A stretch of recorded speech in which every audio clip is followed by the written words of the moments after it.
Welcome to a brand new episode of the Real Life Podcast, a member of the Nation Network of Podcasts and delivered by DoorDash. Welcome to Real Life, everyone. What is going on right now? I think that I'm in love with Matthew Tkachuk. Are you guys all drunk? Welcome in episode 378 of the Real Life Podcast. We're calling this one the pressure. 78.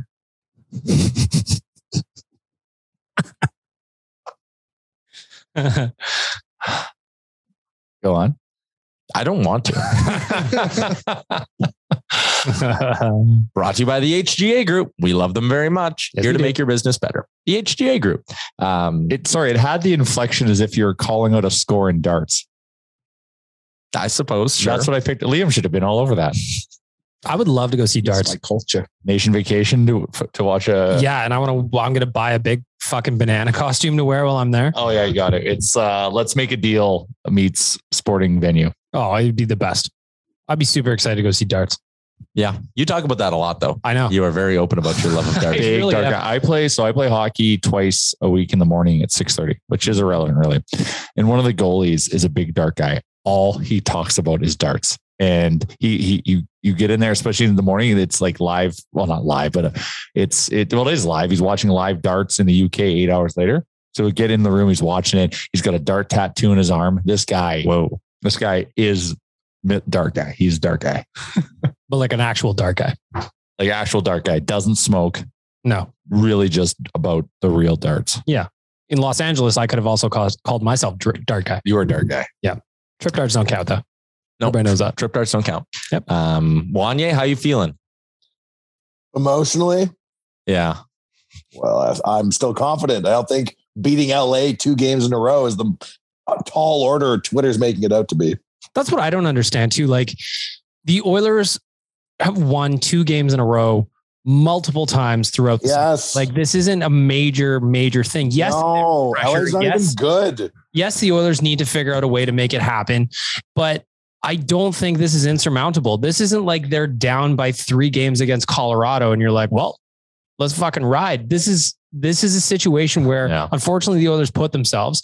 And then another thing too is the losses are mostly on Edmonton shooting themselves in the foot rather than LA doing things very well. But you know, the other side of that is that the last 2 games, the Oilers have been extremely flat. Yes, very extremely flat. And horribly flat. And so, yeah, like, can they do that for a 3rd game? Well, mathematically, sure, but they shouldn't.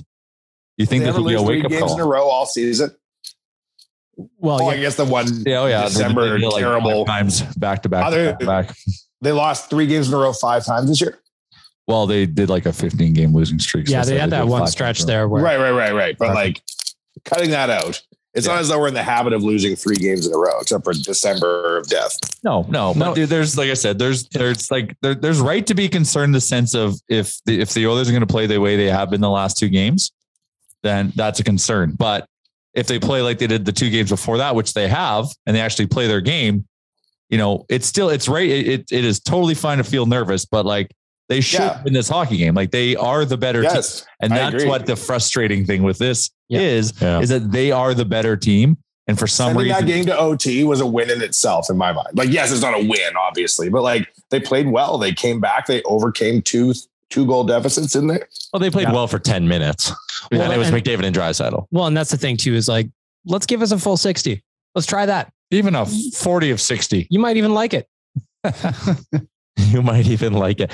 They have only lost 3 in a row once under head coach Jay Woodcroft. So, they've made a habit of being able to bounce back, and that's what made the beginning of Game 5 so frustrating. Is that they tend to bounce back well, and for them to just come out, and it's not like they just like weren't good for 2 shifts or 10 minutes. Like they shit their pants for like half the game. Yeah, that first period was time. Like we were only down 1 goal after the first, right? And we were very, very, very, very, very lucky to only be down 1. They need to tighten up. Well, one thing we were talking about on the pregame show is just you can't fly the zone You got to play simple. Let's not try and get cute and pretty here tonight. Let's get a greasy, grimy game where you're just playing your game. You're firing pucks. You're hacking away at quick. Hack the bone until the puck crosses the line. I want to see people in his kitchen all night. And you can't let them buzz around your zone like we do. Like we're giving them space. Like they don't give us much space, and yet we can still pot 4, and we're giving them all the space in the world, and they can only score 4. So what happens if we don't give them space? Tyler, they're not going to score 4. There it is. Mm-hmm. And all we need to score is 4 as per our The logic is sound. We're already up 1-0. Woo! They need a hot start. That's the big thing. Like to like start cranking some shots early too. Like just, I tweeted it during game 5, shoot the puck and create some chaos. Yes. Because that's what LA has been doing this entire series, and the Oilers haven't done a good enough job about it. They're trying to get cute and trying to be pretty. And when those work, I love it. But there's nothing that I find sexier than someone scoring with the puck flying in off their face. We're also struggling a bit, especially in the last couple of games, getting pucks through from the point. Yes. There's been a lot of, and it's a testament to LA getting in the way, but just making better decisions or timely decisions to try to get those through, because you're right. That will cause chaos. Your Emtrick, I have a question for you. Okay, I'm ready. When you say the Oilers need a hot start, has there ever been an organized sporting event ever in the history of team sports where you wouldn't suggest a hot start? Like, why specifically do the Oilers need a hot start? Why is that pertinent? Because the team that scores first in this series has won every single game. So if the Oilers don't start hot, they won't win. And you can't every time we've let LA feel comfortable and confident in a game, they have just run away with it. Yep. And anytime that we've come out, I guess we've started flat in all the games, but if the minute we turn it on, which we haven't done the last 2 games, we've just then ran away with it. Mm-hmm. Also though, to Wanya's point, I suppose every team that scored first last night lost. So there's that. But so the cold start is the key. Well, and they also got to make sure, like, this is a quote just from Jay Woodcroft. He says, we need to maintain scrum discipline. Basically saying, listen, guys, stay out of the box. Don't headbutt guys. Don't headbutt people. Use your head. Be physical. Face wash is a safe play, and you only punch after being punched. Use your head, but not litter. When do you headbutt? Just figuratively. Yeah, figuratively use your head. Yeah. You guys see Kodak Black's Instagram story? No. See at the Oilers game? Go look it up, Wanye. It's him in the Panthers dressing room with their player of the game belt, and he's surrounded by Joe Thornton and Claude Giroux. That's a hell of a picture. I'm on my way. There was a TikTok of him video bombing the Panthers broadcast, and it's the funniest thing. The Oilers need someone like Kodak Black around. There aren't too many Kodak Blacks. Okay. I just wanted to watch the Kodak Black thing. Who are we going to get? Swollen members? No, Rascals. Oh yeah, the Rascals. How about Chocolare? I love a good Chocolare. Mm-hmm. Before we Cardinal. I'd like Cardinal for I'll do that. Yep, that'd be great. Yeah. Before we move on, shout out to our friends at DoorDash and Oodle Noodle. We forgot about Drake. Well, Drake's kind of a Toronto guy. Yeah, 6 man. Yeah, they claimed him. All right, we'll claim Chocolare though. Big game tonight. If you don't want to cook, order DoorDash. That's an easy way to do it. Promo code RealLifePodDD gets you 25% off, no delivery fees on your first order. Shout out to DoorDash. Order Oodle Noodle. Maybe that becomes your new tradition. Maybe the Oilers go on a run where they win like 8 playoff games in a row, and you have to eat Oodle Noodle. All because you ate Oodle Noodle. Genius. Yeah. And you build yourself a fort of all the spring rolls you'll order, and you eat your way out, and that's your pregame ritual. Yeah. Also, if you are listening to this on Thursday before the game, and you're like, damn, I want to watch the game with a bunch of people who are just as passionate about the Oilers as I am, may I suggest coming to Beercade on White, where I will be hosting our playoff vibes party. Rally Romper's coming out. And I really want to watch a game and stare at Tyler Yaremchuk's bare legs. I'd like to watch hockey, but I'd like to be as turned on as I've ever been in my entire life for 3 hours. And I want it to be erotic. Hockey, but erotic. Have we got the romper for you? Very revealing. Mm-hmm. Shout out Twig and Berries. Shout out Twig and Berries. Promo code Nation15 gets 15% off anything you order on their site. We just crushed out like 4 ad reads already in the start of this podcast. We are getting off to a hot start, just like what the Oilers need to do, right? Yeah. Every single team that scored first lost last night. Yeah. That is the best clapback ever for a sassy comment from the cheap seats for me. When would you not want to have a hot start, your head check? Last night when every single team who scored first lost. I see you've done your homework. But I see, I took that the other way. I heard that as like backing up your point a little bit in the sense that like, you know, maybe a hot start, like, I don't know, whatever. Either way. You were right. Hot start. We want a hot start. But in this series, like I said, Wani, the team that scored first has won every game between the Oilers and Kings. So I don't know. It's, we'll see. We know the battle is going to blown away that bandwagon. It is like got 7,000 trap doors in every seat, and everyone's just ejecting themselves out after the game. It's insane.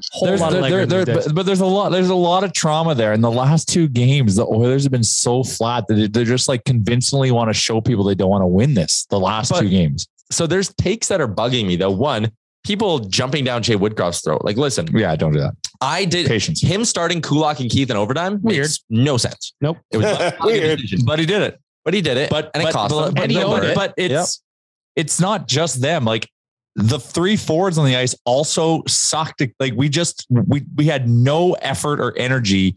Once that puck dropped, LA just took control. Yeah. So the whole line sucked. Yes, there was a major gaffe by the defenseman that caught, like, you know, that led to the goal. But like, there's a bunch of other instances where that shouldn't that circumstance shouldn't even happen. Yeah. And the thing that just drives me nuts is we probably aren't even in the playoffs if Jay Woodcroft doesn't take over. Yeah, exactly. So like, what are we doing here? Like, you can't just, you just can't every 25 games, something goes wrong. And there's a portion of people out there who just gotta fire the trade coach. them all. Trade them all, fire the coach, fire the GM. That's what I talked about on my podcast last night, where it's like, I don't understand this. It's almost like there's a segment of people that call themselves Oilers fans that what they're looking for is losses to prove how right they are. And they don't even celebrate the wins. You said that beautifully. Amen. When they lose, there's that group who's out there who is just like, told you this should have been done. This should have been done. And they would have won. And then when they win, it's crickets. Yeah. It's like, 100%. See what I do now? I have the Napoleon Dynamite slapping gif. And I just hit these idiots with one on Twitter. I go, bam, bitch, shut up. The other thing that drives me nuts is the people who are like, even if they beat the Kings in 7, this series is a failure. And it's like, my God. It's like, so that's where the bar is now. Winning a playoff series isn't enough for people. Like they could very realistically come back and win this series. It's not like they're down 3-0 to Winnipeg. They are down 3-2 in this series. You got to win twice. They've won twice already in this series. And if they win in 7 games, goddamn, that's a success because you won a playoff round. In hindsight, it's fantastic. But right now, it's nerve wracking. I still believe we can do it. I have not given up on these guys. They just haven't been the Edmonton Oilers the last 2 games. If they're the Edmonton Oilers tonight, then we're good. I just don't get it. I don't get that attitude where it's like, there's things we've talked about on this podcast, on any podcast we do that we do not like about the team, but that does not mean we will not cheer our faces off for them, especially when they're doing well. They're in the playoffs right now. Yeah. Like, what are we talking about? As good as it gets, you boneheads. Not you guys, but people that are mad. We're still in the playoffs. We're not out. We're still in. We should be grateful. There's way too. We had the best regular season in 34 years? Something like that. I don't know. The Oilers regular season? Come on, people. Yeah. Well, they had a better regular season in 2017, I think, right? Did they? They had the best regular season since like 1990 or something. No. Maybe more wins. I don't know. Most improved. Anyways, whatever it is. There's plenty to be grateful for this year. Either way, it doesn't matter. Are you going to ride and die or what? Because die. We have got way too much leg room on the bandwagon right now, and it's weird to watch. Yeah. It's just, what are you going to watch? The Junos? But I think it's like people with a special appearance from Chris Bosch. Well, hey, that's a big deal. Oh man, I feel like I've memorized that whole ad read. They played it like 30 seconds a year, 30 times a game. Do they really? For the Junos? Oh, I don't pay attention. I think that was it. I was too busy pacing around my house on Tuesday. I didn't sit down it was only a minute and a half, but I didn't sit down for overtime. I was just wandering around. I was long before overtime. I would come in because I was writing the wrap up. I'd pace around my living room, yell at my TV a little bit, knock out 100 words, and then go back to the same cycle as over and over again. I brought a big bag of chips with the intent to eat them throughout the whole overtime frame. Yeah. Thinking that it was going to be longer than a minute and a half. So it was very disappointing to only get like 2 handfuls in. I did something similar. I bought one of those big tubs of cheese poofs.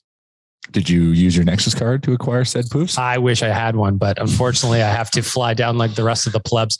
I went through so much of that thing, just stress eating throughout the game. I had to put it away. Oh yeah. Those stress are dangerous, eating is man. real.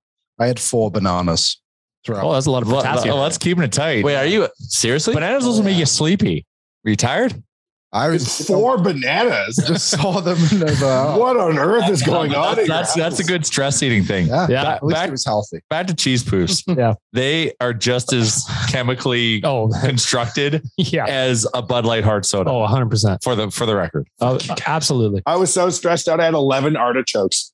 Yeah. I was just eating artichokes like they were just cheesy poofs. Yeah. Just biting away at them. Just eating artichokes by the half That's dozen. insane, Liam. What's your banana they were inventory grapes. to have just 4 at the ready? Yeah. I think there was 6. Just Why didn't you have on my 5? parents' Why did you speaker. stop at 4? Because you were mostly banana at that point? Oh, the game was over. It didn't last long enough for me to have a 5th. So there's probably a disappointed parent when it came to smoothie time next morning. Yeah. Yeah, I think those are my sisters. She's a big gym person. So she's like, now you only. Quick question on bananas for you, Liam, seeing as you're the banana expert. Has anyone in the history of bananas not in a video game slipped on a banana peel, as we were led to believe happened all the time in cartoons? The reality is someone's got to try it. Yeah. Like put one down and you have to put it down the right way. Like I've never in my life down. It has to be the mushy side touching the ground. Yes. I've never in my life heard a horror story of like, just like in a cartoon, the other day, Liam had his usual 4 banana game snack and I slipped on the banana peel. Bingo, bango. I'm in the ICU. I've never heard anybody slipping on one. So in junior high, I had a teacher who like stepped on, someone had like a container of fries and it was empty, but all that was left was the gravy at the bottom. And they missed the garbage. It was sitting on the ground and she stepped on it, ate shit and like didn't work for a few months because she messed up her leg so bad. So fries, we have confirmation. Yeah. So you gotta throw Not a gravy. banana. Yeah, well, gravy. Well, that which is really the contents of the oil slick. Of course. That's Maybe- what James. But like if the video game car. Wonder Boy was to be believed, Yeah. banana peels were like imminent danger to most of us throughout our day as we're walking through the jungle. Mario Kart taught us Well, to Mario spin your Kart. car around. Yeah. I know for a There you fact go. you can drive over banana peel and not even move a millimeter. I never risk it. I always move. You always swerve. I also thought as a kid, quicksand was going to be a lot more in play. Yeah, it's going to be a way bigger problem in my It life. is not that does bad. exist though, right? It does I think exist. so. It is. Is it though? I thought it wasn't even real. I thought the quicksand's not real. I believe it's real, but like how dangerous? Like you can't, like nobody really drowns in quicksand. I thought I read. Like it's very rare. Is quicksand real? Quicksand usually Quicksand's real, but is quicksand dangerous would be the better question. There's a lot of lessons as children that we don't really have problems with as an adult. Like I remember, you better learn your multiplications table. You'll never be able to have a calculator with you. Well, I don't know about that. Yeah. I've got a very powerful one in my pocket. I got one in this bottle of water. Yeah. I believe I saw quicksand on an episode of Coronation Street once, which is just revealing a lot about. That is on brand. That is the my most friend. English My thing mom you've ever watches said. it. Were you eating a bushel of bananas? Part of me is watching proud of you. My Coronation mom Street? watched that. My mom would watch that with my dog every Saturday because I think it's on every day, right? Oh yeah, Yeah. So, Friday. but on the weekend she would catch up and watch all of it. They daisy chained together on Saturdays. So her and my dog would both drink tea. She'd fill my dog's bowl with tea, and they would both watch Coronation Street. That is the slowest moving show Ever. in the history It's because of people watched television. it for like 50 straight years and like oftentimes were elderly ladies who had no real idea. So it was the same story every day. But it is, you could argue it is like it's almost slower than real time. A lot has gone on in that street in the last few. That's like Young and the Restless though, isn't it? Slow as balls too. My mom still A little more watches dry. Young and Yeah. Restless. Oh God, Coronation Street. It's still like it's been on for eternity. Yes, I think they just had the 50th anniversary. And wait, Coronation Street, it's in Manchester? Yeah, Yeah. which is where I used to live. Oh, so there is more sentimental value of Coronation Street. There was a lady, Leanne Battersby was her name, and she went to high school with my dad. And What the hell is this? Where are we right now? Rural And she lived bloody Binghamton? Where are we in England? that we lived in England, and we would see her walking a baby all the time. And she's on Coronation Street. Yeah, I think she's still. Yeah, that's a big deal. It was huge. The Huge. 10,000. It's like me going on a soccer podcast and being like, Bieber lives up the road from me back in Canada. Unverifiable. Liam, can we get a picture of her? No, unverifiable. Can you Photoshop an Oilers jersey on it for our Instagram? The show Coronation Street, that is, premiered its 10,000th episode on February 7th of 2020. Wow. It just celebrated its 60th anniversary later that year. What it's are we been on since the start of the life? television. Yes. Original release Essentially. date, December 9th of 1960. I think it's What year do we pass them? We're at episode 378. Yeah. Yeah. We're going And to. they're at 10,000. We do 100. We do roughly 100 episodes a year. Yeah, roughly. So We're going to be doing this podcast 100 more over again. years. Oh boy. 100 years of podcasting. Shout out to Twig and Berries in 100 years. We're gonna They're on the version move to 72. 2 episodes a day here right away. We'll just do what like radio shows do. We'll just take one episode and cut it into 4 and post it out. Oh my god! Like it is. Like it's that's British culture right there. Yeah. That's it.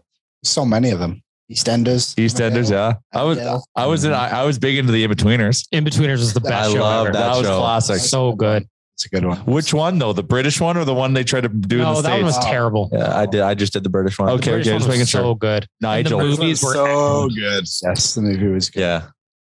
They tried to do it in America. Yeah, it was terrible. Yeah, it was terrible. I was such a big In-Betweeners fan, and I watched the first episode. I'm like, this trash. It doesn't even. It's nowhere close to comparing. Yeah, you can't. It's because they tried to find like the American versions of all the storylines, and like when they did The Office, they had to adapt that too. Like Michael Scott had to be a happy character because if he played it like a prick, like What's His Nuts did in England, nobody would take to it. But I feel like they just made it.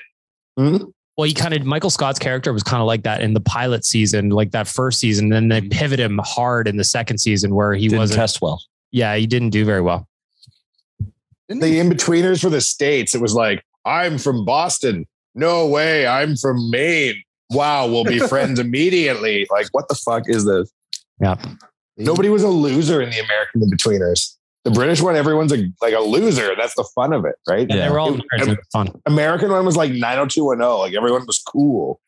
Ugh, Liam, even just the trailer, the start of the trailer. No, I Yeah, don't exactly. like It lost me. Yeah. Probably as far as Check out the British version, people. It is British worth. version's It is excellent. worth your You'll time. laugh your ass off if you watch the In-Betweeners. And Guaranteed. Street, why not? yeah, couple of laughs. Go all in, Every few weeks. I'm pretty sure the In-Betweeners is on Prime. and then talked about for months. Yes. That laugh the other They month. still talk about the joke that was told in Coronation Street. It was in 1963. That's right. Episode 1. I'm going to do something and you guys let me know if this is a bad omen or not. All right. Whoa, this is dangerous.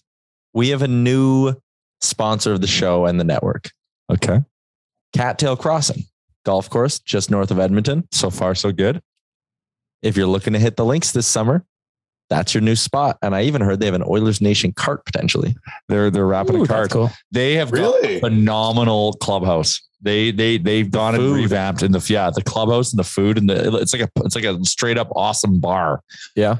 And I played in a night golf tournament there. Oh, I do that this year with you. Yeah. I think we should help this. Oh God, Ground Electrical. What's his name? Oh, he messaged us. Yeah. Yeah. I know his name normally, and I'm just too nervous. I can't think of it right now. But he's a good dude, and he puts it on. And that was Was his name such a Mitch blast. McConnell? It is G Round Electric. Mitch McConnell's the Senate minority leader of the States. Of course. Common era. Sorry about that. Yeah. Walter Longdale. Now, Liam, you say somebody from Coronation Street. Timothy Sidebottom. David Platt. Oh, the worst. Most English name there is. It is. So- Yeah, David Platt. Shout out to Cattail Crossing. Great clubhouse. And we're going to be working with them for the summer. I just wasn't sure if bringing up golf on an elimination night was like a bad. Well, then you say you can go there, golf, and watch the Oilers game in the That's Wicked what Lounge. That's what the beauty about playoff hockey is. You can golf in the morning, and watch playoff hockey at night. That's the dream. Mm-hmm. Yeah, that's good living. That is good living. I haven't swung a club yet. I got to hit some balls and get the link. So we should plan a real life round at Cattail. Yeah, we should. And document said round, kind of. Bagnook, we've always said that we're going to pick a day after a podcast and just go hit balls at the range together. Yeah. My clubs are always in my car. Mine too. Mine 3. Do you have any third? Oh, for the Rangers. Do you want to be invited? No. Wow. That was some shade, your M-Chuck. Yeah, it should. Then Unbelievable. we come to the aid of my Coronation Street fan here. What's the general storyline of Coronation Street? It's just life. Changes. It's just life, man. I'll give Honestly. you a little, I don't want to put my leg up like that. A little debrief right now. So about a year ago, this one guy killed this guy and buried a lot of death. A year ago. Oh, really? There's a lot of death in Coronation Street. Murders. Murders. Murder. Yeah. Really? Murder mystery. Murder's Yes. most foul, in fact. If you want to watch Just a like murder real life. mystery that's British, Broadchurch. But yes, carry on. So he buried this body in a forest. Mhm. And no one talked about it. He's just been living his life. I can't remember his name, but he's ginger guy. And Stephen now Platt. Harry. they're trying to build a new football stadium for Weatherford Oh, no. United. And they What are they going to find, Tyler? What are they going to find when they build a They're gonna stadium? find the body, Oh, aren't they? shit. found the body. Wow. Yeah, just happened. Okay. And then everything in between the death is literally just them sitting in their kitchen and talking about the weather Mhm. and then going about their day, going to the bank and paying their bills, saying hi to their neighbor as they pass by. Wow. Maybe going to the grocery store if there's time, enjoying and some then Marmite. going home and watching television. Coronation Street. Enjoying some Marmite. They watch Coronation Street on Coronation Street. It's so British. So yes. So your Chuck, that day I just described, Yeah. which would be starting from 8 a.m. till maybe bedtime at 10. So what's that? 14 hours? Yeah. That is 14 episodes of Coronation Street. That was episode to get through that story. 18,000. That's how you get to 10,000 Hour-long episodes. epis? 30 minutes. 30 Double minutes. episodes on Wednesdays. Double episodes on Wednesdays? Yeah, they do the show. So in England, it starts at 7:30. And then At night? Yeah, because That is nighttime watching. you have You got to put it on more like 9:30 so you can fall asleep. Emmerdale at 7. You're not an elderly woman, Jay. Then you have Coronation Street at 7:30. Then EastEnders at 8. And then that's the end. What about Downton Abbey? I never watched it. Yeah, because it moves too fast for you. That's why. Too close to real life. Yeah, it moves way too fast. You can't pick up this. It's F1 compared to Coronation Street. It's so real for him that he can see himself in episodes of Downton Abbey in the It's background. so approachable. There I am in the I'm background. like, oh my God, I read today's paper too. I was at the garden party. You can identify with everyone. Now the murdering, sure, maybe there's some viewers that can identify with the murder and worried about the new stadium. Mm-hmm. What's the Are you impact on the on-field play? That's what I'm worried about. Yeah, it's going to be big. I don't know. We'll have to stay tuned. Do we ever get updates how the team's doing on the show? Every now and then. Are there bloggers on the show? No bloggers yet. Aww. That's what we Maybe they have a show on. Maybe they have a show about soccer. They moved to Canada. I'd make my mom so proud if I could do a walk onto the Coronation Street. That's so funny. Or maybe when I Photoshop the Oilers jersey on Leanne Battersby, that might be. Leanne that's the Battersby connection. is a very British Here we go. name. Chris Yes. Chalmers is doing a pop in, Yeah, buddy. and he's just gonna. Charles, wait. Connected audio. We should make. Oh yeah. We should make him guess what we're talking about. There's not a fucking Oh, hey, look at the cowboy. Cowboy. Hey, screenshot that. Christopher Battersby. Chris, guess what What? we're talking about right now? I have zero idea. What are you talking about right now? That's right, Look at him. Coronation Street. That's exactly what it's about. Coronation Street? Just celebrated its 10,000th episode 2 years ago. So we had wanted to celebrate. JR used to love that show when we were kids. See, I'm guilty by association. Well, Liam still loves it today. He watches it every evening at 7:30 p.m. No, he doesn't. With a nice glass of Earl Grey. They had an episode Even with hot sports glass. bloggers, Chalmers. It was all sports bloggers. Oh my gosh. So how's it going? Nervous. Oh. Chalmers, how you feeling? What's the vibe check over there? I have had a puckered butthole for 2 straight days now. I'm nervous. I'm scared. I'm not going to lie. I'm a little bit nervous tonight. And it's like something I really, really, really want. And And deserve. deserve. We all deserve this. You know, we've been flying the true colors. I moseyed on down to the Chris Stapleton concert yesterday. And I was in the building, and it was nice to see people walking out of there with a smile on their face. And it made me think about Game 7 and just not looking ahead to Game 6. But I just really want this. I don't want this to be over. And I know that you guys probably talked about keys to the game and all this stuff, but like, it's just, there's just absolutely no question about it that we have to win all the small battles to ultimately win the war. It's something that my 11-year-olds know, my 9-year-olds know. If you win the block shot game, if you win the shots on goal game, if you hit more than the other team, you do those things, you're playing the right way, you create chances. It's not fucking rocket science. And why you got so many 9-year-olds and 11-year-olds? How many kids do you have? Oh, buddy. Cowboy Chris is all over. I just left. Those are seed. A 9-year-old hockey game at West Edmonton Mall for the All-Star Invitational Hockey Tournament. In the middle of the day, don't these All-Stars go to school? No, man. No. Hockey's life. Hockey's life. And this is why we need this tonight, man. Because hockey in this city is life. And we deserve to be able to go into a weekend excited with a Game 7 to look forward to. We earn this, and they need to earn it. That's all there is to it. It's so simple. Everybody's trying to break down, does Draisaitl have a cold? Draisaitl doesn't have a cold. You don't have a cold now. If you have a cold, you don't have a cold. It doesn't matter. There is no more excuses. You work your ass off and you... Are you sure Dr. Cowboy Chris didn't show up on the call? How do you know he doesn't have a cold? Dr. Quinn? Dr. Medicine? How do I know he does? Dr. Cowboy? I don't care if he does have a cold. This is what you play for. You find a way through it. There's no more excuses. There's no cold. There's no nothing like that. Is this how you treat all your 9-year-olds? Chalmers, no, I'm a little less heavy-handed with them. Chalmers, one thing I was saying earlier is that the Oilers need to simplify everything. They're trying to make it too pretty, and that's kind of what you were touching on, wasn't it? Dude, that's exactly what I'm touching on. Like, we didn't get any shots, yet we were making plays. It's because we're trying to get those easy tap-in beauty. Like, that's not the time for this. The time is get the puck on net. Anything can happen. It's just to be outshot 14-2 in the first, first 3 quarters of the first period. It's just inexcusable. You've got to be getting pucks to the net. You have to be doing that. You cannot create chances without getting pucks to the net. And they're trying to make these beautiful, cross crease passes and setting everybody up. That shit's just, it's old. It's hard work. It's as simple as that. There's really nothing else to talk about. Yeehaw! Yeehaw! What's the plan today? So I don't know. That's the thing. Okay, so my wife went to Toronto this morning. I've got the boys. This 8 p.m. game is late, but I'm not going to lie, man.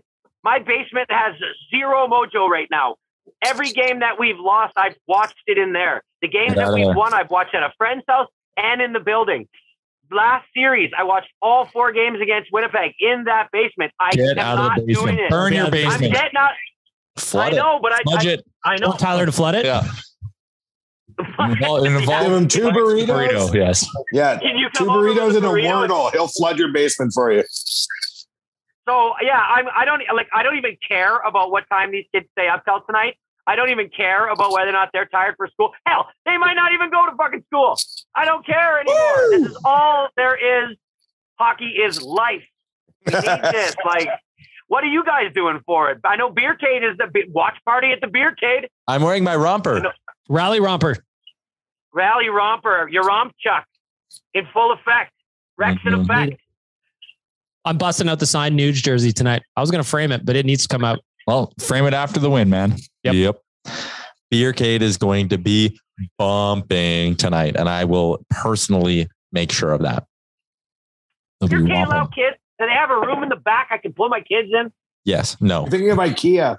Well, the shitty thing is, Chalmers, is that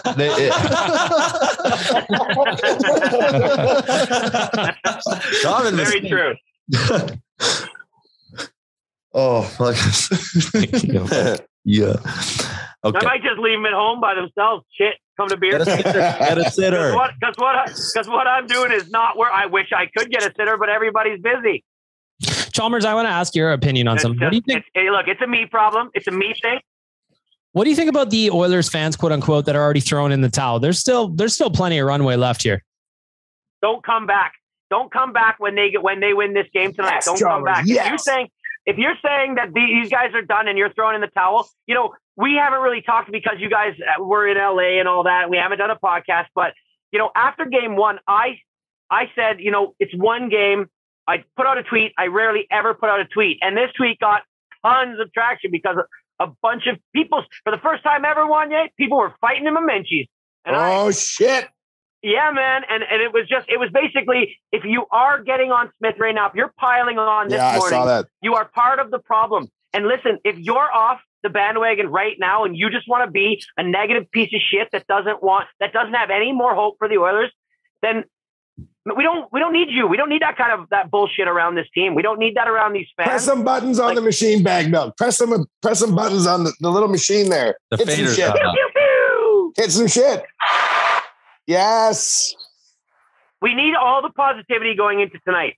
If you were there from game one and you've had positivity, even in their losses, I got to say, 2 games, when we lost in overtime, that was about as low. There's been some lows in this playoff run. When Smith gave up the goal in game one, it was a low, but we had to put that into perspective. You had to sit back. Game one, no big deal. Last night 2 nights ago was low. I mean, you have to admit, but if you take that low and you sit in that pit of despair and feel sorry for yourself and say that this team is no good and sure, some guys didn't play as well as they can. Fuck you. I just don't want to hear it. There's no place for it. You got to come with the positivity. You've got to hope for the best. If they don't turn it around tonight, that's a whole different story. You're allowed to be down and negative if they don't show an effort tonight, right? Still that third period. It's just, I don't understand how a team can so badly be juxtaposed the first 2 periods with the third period and not understand that we're 2 different teams in one game. Probably have a cold. No colds. There's no excuses. I know firsthand that after the third period, or after the overtime, that I think it got pretty animated in that dressing room. I think, yeah. Well, I know. The answer is within. Hold on. You know something? What do you know? Woodcroft is not an overly emotional guy in the room. He doesn't come in and he doesn't kick garbage cans and he doesn't yell, right? But I think I have to believe. Think or no, you know something. You tell us what you know. You leave thinking at the door, cowboy. I think you do know something. I think you do know something. Now you're backtracking. I know that if I was Woodcroft, I would have walked in there and kicked a garbage can as hard as I could across that room and been like, what are we doing? What are we doing? Season on the line. That's how you come out in overtime. For best 2 players in the world on the ice together in overtime, and you're spectating. You spectate. Your defense is I don't want to shit on this team, but the defense was weak in that game, and it let us down a little bit. Everyone was weak, though. Yep. And everyone. Yeah, now, Chalmers, this might be a terrible time to bring this up, but I'm going to anyways. Do you get Dexter vibes off Coach Woodcroft? Dexter vibes? Just sometimes. His public persona is that he's a great guy, but he's really a serial killer and his fake life. He's smiling, but it's a mask, and if he pulls the mask off, it's Dexter. He does have that look to him. I do have to admit, but that's why. Okay. I pull that card out, so mild mannered. That when you had your grandpa or somebody, or maybe an uncle or an aunt in your life, and they were always just they never gave you trouble, but then that one time you pushed it a little too far, and they got mad, or they said they were disappointed, and it just hit harder. It just felt different, right? You've been in trouble Uncle before, Dexter. But that one felt. I think that's what Dexter had to do. He had to go in there and he had to kick a garbage can and say, "You're fucking grown ass men. If you're not going to put in the effort, this is the result you're going to get." And you knew that from the time you were 9 years old, and it's just inexcusable at this point.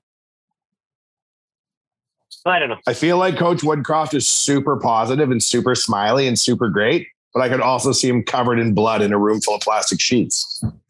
Whoa. That's all I'm saying. It's got both sides of the coin.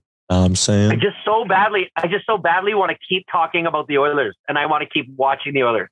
And spring, there's nothing better than spring when the weather is nice and having playoff hockey. And we're just getting to the weather is nice part. The hockey can't go away. This isn't how it's supposed to go. This isn't how it's supposed to go for us. That's why they're going to win the next 2, Chalmers. But I know. And I ask people, I ask, I say, what do you think the chances are that we win the next two? And I don't want to hear anything other than you take it one period of time and you win one period of time. And get a hot start. Get a hot start. Get a hot start. Gotta get a hot start. It's a series, man.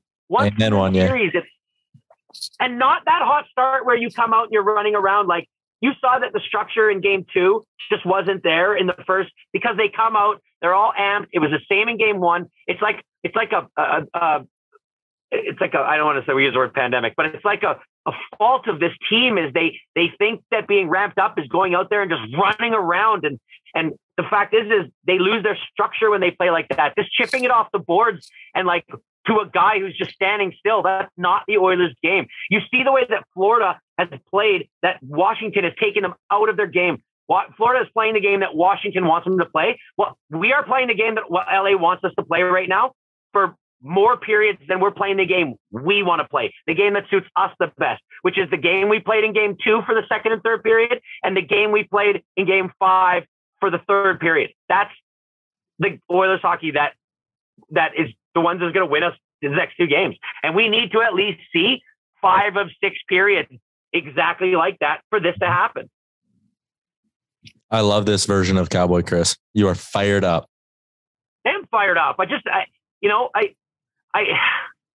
don't know. I've had a lot of range of emotions with this team, and I always try to come back to it being positive because you said I hate negative people when they quit on things. I hate that. It's just a flaw in people's characteristics to want to quit when you're down. You got to roll up our sleeves and bear down, Chalmers, and put some pride. Like they do on Coronation Street. Put some goddamn pride in your work. Yeah! What I'm doing, putting pride in my cheering. I'm thinking what I can do. Right? That's right. Everybody's got to look around Cowboy and think Chris what is here. they're doing. That's why Cowboy Chris is not watching the game in his basement. I'm not watching the game in my basement. It's not happening. I will, no matter what. I don't care. I'm thinking even put watch the it up in the backyard. You got like 9 TVs in your house. Why don't you get your kids fake IDs and go to a bar like a real man? And I might just put one upstairs or out in the backyard. Get the boys fake IDs, Chalmers. Go to the club. Beautiful day outside for it. It is, but that's the problem is like, it's really hard to get a projector that works in the sun. And this one is, it's pretty good. Like it's better than average, but it's still, the sun doesn't go down until 9:30. It's going to be a tough watch for that first period. So to be determined. We have one more game at West Edmonton Mall for the All-Star Invitational, 4:30 to 5:30. Go Caps, go! And then it's all about thinking about what we got to do, what we can do to help this team. Ask your kids what they need to do and lean into that. Yeah, absolutely. Kids know. We'll be focused. We'll be focused. We're going to eat the right thing. We're going to drink the right things. Quadruples. I don't care. I'll start drinking quadruples. Hell, I won't even mix Diet Coke Zeros in my rye. The Cowboys drinking straight whiskey, boys.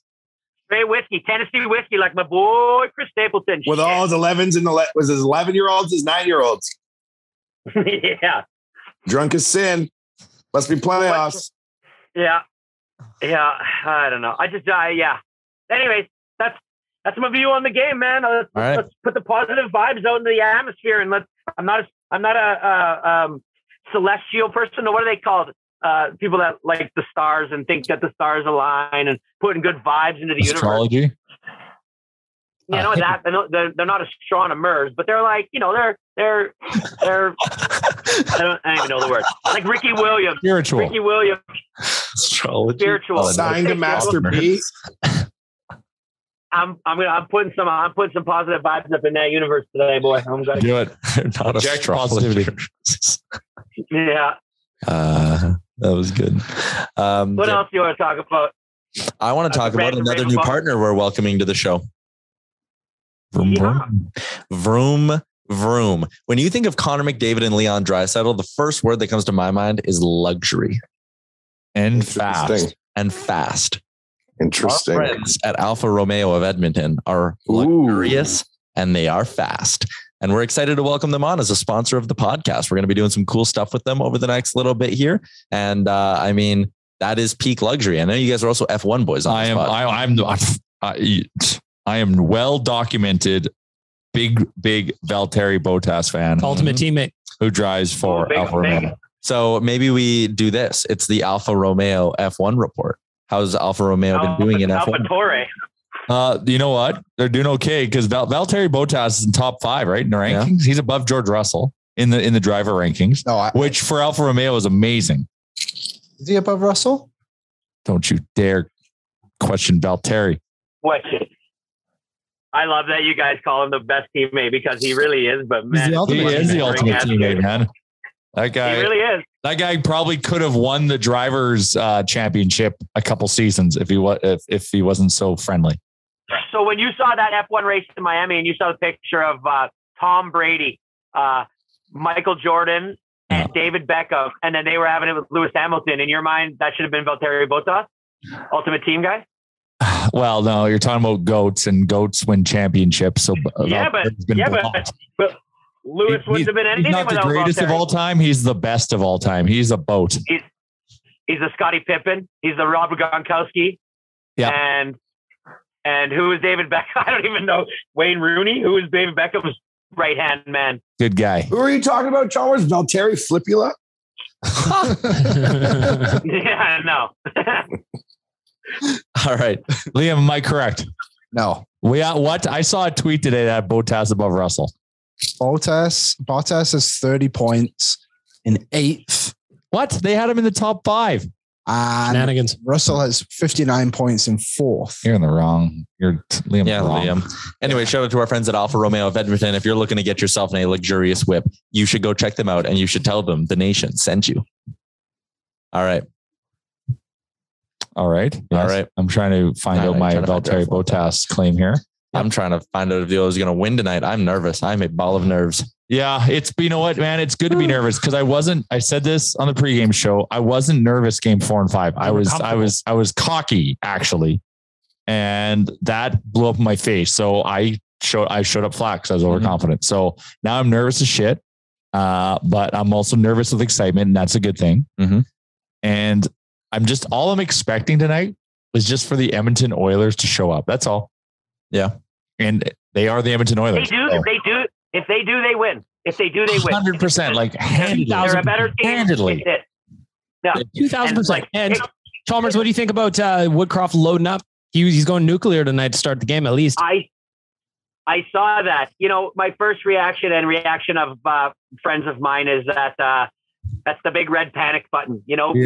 But that's they're trying to trigger us, Charles. They're trying to fuck with us. Yeah, I know they are. They are Oilers fans. When your back's against the wall, you throw the best punches you got, and that's our best punch. So I'm all for it, you know, and I hope it has success early. And you know, for anybody that's nervous and stuff, anybody that straight up doesn't like where we are, well, this is where it's all about. This is what it's all about, man. An elimination game, back against the wall. Everything. You throw all your chips in the middle and you live and die with how you play and how you act. And as a fan, you know, this is why we go to games in November on a Tuesday at 7:00 in the freezing cold. Yes, Chalmers. Yes. This is the turning point of their playoff run. All right. You can look back to this game performance and, you know, they come out and do their thing and you'll be able to point back to this game in the next round and the round after as the turning point that brought the team back together. Yes. They're there. They're there. And that's what I guess is frustrating the last 2 games because they weren't there, but they are there. They're here now. It's the lighter that lights the fuse, and that fuse is going to burn for the rest of the playoffs. We just need a spark. It's just Chalmers, remember back in the late 90s when we'd be playing Dallas and Colorado every other year and you knew we couldn't win. Right? Yeah. And you're like, I hope we stay in it, but I know we're not going to win. There's none of those vibes now. They could totally win this. We're not outclassed. We're not outmatched. Yeah. We're not playing a much superior team. In fact, I think they're worse. Yeah. You can think of a few past cup winners that, you know, were down 3-2, 2-1, 2-0 in their series and then just got their shit together and woke up, won that round, moved on to the next round, and ended up winning the cup. Like there's always that adversity. So it's just, what do you do now? Do you show up? If you show up, then we're in this for a while. And that's all we're asking. We're not even like, there's nothing our previous rosters, like, oh, well, if we can get so much more from, Dominic Eric Coles can score 40 goals. Yeah. Like if Cahoon gets 30 and can score 5 in this playoff game, we have a chance. But like but we're deeper than that. We're a better team. Like that's the thing. And Mike Smith is doing what we need. He's playing fantastic goaltending. Sure, he let a couple stinkers in the last game, but he still made big saves when we needed. We just let him down. Yep. Yeah. In the third period, I don't want to. He can't carry us. He's just there to make the save when we make a mistake. We just can't be perpetually making mistakes, which is what was happening. They need to not rely on Mike Smith so much. Yeah. We owe him a solid. That guy has been fierce and battling TM. He's like the Dominic Cahoon of goalies. He went full Dominic Cahoon. Yep. My final word on this series and this game and just where we are right now as a team is, and I don't want to break down the X's and O's of the way they're playing and stuff, but we shit on Cass a long time ago, and that guy Archibald, these guys, McLeod has played well. Like there's real good things coming from our depth. Yamamoto, he may not be lighting the lamp, but man, he's throwing his body with reckless abandon. He is hitting, he's out there, he's skating his ass off. Like we have the depth pieces doing what we want, but we just need a full team effort. Yep. And we got this, man. I have nothing but blow faith. on it and put it back in and play the game. All right. I love it. Let's end it on some positivity then. And let's cheer on the fucking Oil tonight. Hell yeah. And honestly, I said this in the show. This is a great game to bet with your heart to manifest this win. We all got to roll. Dominic Cahoon hat trick night. Woo! Upload the clip. Shout out to the HGA group. Shout out to our new friends at Cattail Crossing and Alfa Romeo of Edmonton. That's going to be a wrap on episode 378 of the Real Life Podcast. Yo, you wanted to make fun of me for I said that, didn't you? I was going to go 8. But no, but I was just doing it to stay consistent with the opener. Enjoy the game, everybody. And we'll be back to wrap up an Oilers. Let's go, Oilers! Yeah! Thanks for listening to another episode of the Real Life Podcast. Don't want to miss any of our nonsense? Hit the subscribe button and give us a follow on Twitter and Instagram.